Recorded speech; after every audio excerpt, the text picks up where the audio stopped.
तब मैंने देखा कि एक हाथी के 2 सूंड हैं और ये देखकर मेरे आश्चर्य का ठिकाना ना रहा। फिर अर्जुन ने बताया कि हे वासुदेव, मैंने एक पक्षी को देखा जिसके पंखों पर वेद की ऋचाएं लिखी हुई थीं। वह मरे हुए जानवर का मांस खा रहा था। फिर अर्जुन के बाद भीम ने भी श्री कृष्ण को बताया कि हे कृष्ण, मैंने देखा एक गाय ने बछड़े को जन्म दिया है और जन्म के बाद वह बछड़े को इतना चाट रही है कि बछड़ा लहूलुहान हो गया, जिसे देखकर मैं हैरान हो गया। भला कोई माता अपने बच्चों के साथ ऐसा कर सकती है? उसके बाद श्री कृष्ण ने सहदेव से पूछा, सहदेव तुम बताओ, तुमने वन में क्या देखा? तब सहदेव श्री कृष्ण से बोले, हे वासुदेव, मैंने वन में देखा कि एक जगह 6-7 कुएं हैं और आसपास के कुओं में पानी है, किंतु बीच का कुआं खाली है। बीच का कुआं गहरा है, फिर भी पानी नहीं है। यह देखकर मुझे घोर आश्चर्य हुआ कि ऐसा कैसे हो सकता है। उसके बाद नकुल ने कहा, हे नारायण, जब मैं वन में भ्रमण कर रहा था तो मैंने देखा कि एक पहाड़ के ऊपर से एक बड़ी सी शिला यानी पत्थर लुढ़कती हुई आती है और कितने ही वृक्षों से टकराकर उनको नीचे गिराते हुए आगे बढ़ जाती है, परंतु उस विशालकाय पत्थर को कोई भी वृक्ष उसे रोक ना सका। इसके अलावा वह शिला कितनी ही अन्य शिलाओं के साथ टकराई, पर फिर भी वह रुकी नहीं। अंत में एक अत्यंत छोटे पौधे का स्पर्श होते ही वह स्थिर हो गई। फिर युधिष्ठिर श्री कृष्ण से बोले, हे वासुदेव, हम 5 भाइयों ने जो कुछ भी वन में देखा वो आपको बता दिया, कृपया कर इसका अर्थ बताइए।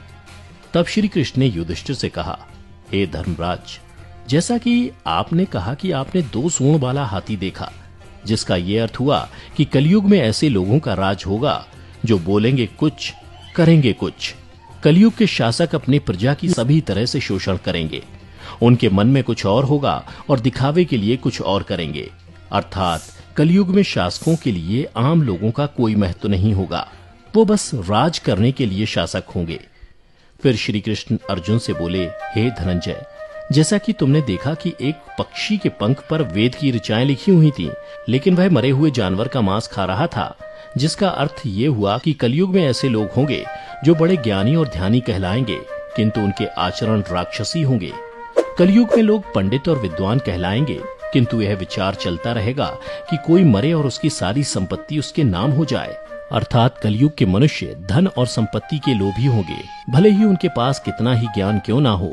इसके अलावा हे अर्जुन, कलयुग में हर जाति धर्म के प्रमुख पद पर बैठे लोग विचार करेंगे कि कब कोई किसी पद से हटे और हम उस पर विराजमान हो जाएं। कलयुग में ऐसे लोगों की संख्या बहुतायत होगी, कोई कोई विरला ही संत पुरुष होगा। अर्जुन के बाद श्री कृष्ण भीम से बोले, हे गदाधर, जैसा कि तुमने देखा कि एक गाय अपने बछड़े को इतना चाटने लगी कि वो बछड़ा लहूलुहान हो गया, अर्थात कलयुग की माता अपनी संतानों पर इतनी ममता बरसाएंगी कि बच्चों को खुद का विकास करने का मौका ही नहीं मिलेगा, जिसके कारण मोह माया में पड़कर वे बर्बाद हो जाएंगे।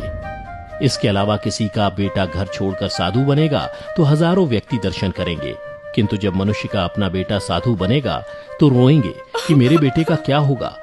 इतनी सारी ममता होगी कि उसे मोह माया और परिवार में ही बांध कर रखेंगे और उसका जीवन वहीं खत्म हो जाएगा। अंत में बेचारा अनाथ होकर मरेगा। भीम जब श्री कृष्ण के जवाब से संतुष्ट हो गए, तब भगवान श्री कृष्ण ने सहदेव से कहा, सहदेव, जैसा कि तुमने बताया कि तुमने वन में 5-7 भरे कुओं के बीच एक कुआं एकदम खाली देखा, जिसका अर्थ ये हुआ कि कलयुग में पैसे वाले अर्थात धनी लोग अपने पुत्र पुत्री के विवाह में या फिर आलीशान भवन बनाने में लाखों रुपए खर्च कर देंगे, परंतु उनके पड़ोस में ही यदि कोई भूखा प्यासा मर रहा होगा तो वह उसकी कोई सहायता नहीं करेंगे। भले ही उनका अपना ही सगा भूख से मर जाएगा, लेकिन वो देखते रहेंगे। इसके अलावा कलयुग में मनुष्य मदिरा, मांस, भक्षण, सुंदरता और व्यसन में पैसे उड़ा देंगे, किंतु किसी के 2 आंसू पोंछने में उनकी रुचि ना होगी। हे सहदेव, मेरे कहने का तात्पर्य यह है कि कलयुग में अन्न के भंडार होंगे, लेकिन लोग भूख से मरेंगे। सामने महलों बंगलों में ऐशो आराम चल रहे होंगे, लेकिन पास की झोपड़ी में आदमी भूख से मर जाएगा। एक ही जगह पर असमानता अपने चरम पर होगी। श्री कृष्ण की बातें सुनकर सहदेव को सारी बातें समझ में आ गईं। तब श्री कृष्ण ने नकुल से कहा, नकुल, जैसा कि तुमने बताया कि वन में एक बड़ी सी चट्टान पहाड़ से लुढ़की, किंतु बड़े बड़े वृक्ष और उसके तने उस चट्टान को रोक ना पाए, किंतु एक छोटे से पौधे से टकराते ही वह चट्टान रुक गई, जिसका अर्थ ये हुआ कि कलयुग में मनुष्य का मन नीचे जाएगा, यानी कलयुग के मनुष्यों का जीवन पतित हो जाएगा। और ऐसे में मनुष्यों का जीवन धन की शिलाओं से नहीं रुकेगा, ना ही सत्ता के वृक्षों से रुकेगा, किंतु हरि नाम के एक छोटे से पौधे से, हरि कीर्तन के एक छोटे से पौधे से मनुष्य जीवन का पतन होना रुक जाएगा। अर्थात कलयुग में भी जो मनुष्य धन के लोभ को छोड़कर हरि नाम का जप करेगा उसे कोई कष्ट नहीं होगा और मृत्यु के बाद उसे परमेश्वर अर्थात मेरे चरणों में जगह मिलेगी। तो मित्रों, आपने देखा होगा कि आज श्री कृष्ण द्वारा बताई गई ये सारी बातें सच में घटित हो रही हैं। इसलिए मनुष्यों को चाहिए कि कलयुग में वह धर्म का पालन करें और श्री हरि नाम का भजन करें तो उसका जीवन सफल हो जाएगा। तो मित्रों, उम्मीद करता हूं कि आपको श्री कृष्ण द्वारा कलयुग के बारे में बताई गई ये कड़वी सच्चाई जरूर पसंद आई होगी।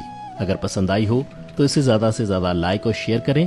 साथ ही अगर आप हमारे चैनल पर पहली बार वीडियो देख रहे हैं तो ऐसी ही पौराणिक और आध्यात्मिक जानकारी के लिए हमारे चैनल को अभी सब्सक्राइब करें और नीचे कमेंट करके बताएं कि आपको वीडियो कैसी लगी। फिलहाल आज की वीडियो यहीं समाप्त होती है। अब हमें इजाजत दें। वीडियो को अंत तक देखते रहने के लिए आपका बहुत बहुत शुक्रिया।